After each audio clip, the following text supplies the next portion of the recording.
વેનેઝુએલાના રાષ્ટ્રપતિની ધરપકડને લઈને ચીને નિવેદન આપ્યું છે। અમેરિકા માદુરો અને તેમની પત્નીને મુક્ત કરે, ચીન તરફથી આ નિવેદન આવ્યું છે। વેનેઝુએલાના રાષ્ટ્રપતિનું અપહરણ કરવું ખોટું હોવાની વાત ચીને કરી। યુએસની કાર્યવાહી યુએનના સિદ્ધાંતોનું ઉલ્લંઘન હોવાની રજૂઆત ચીને કરી છે।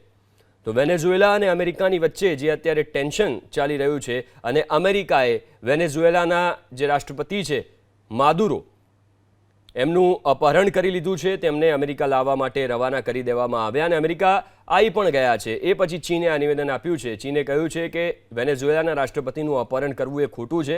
યુએસની આ કાર્યવાહી એ યુએન એટલે કે યુનાઇટેડ નેશન્સના સિદ્ધાંતોનું ઉલ્લંઘન છે।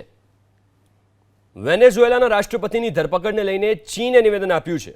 અમેરિકા માદુરો અને તેમની પત્નીને મુક્ત કરે, ચીન તરફથી આ નિવેદન આવ્યું છે।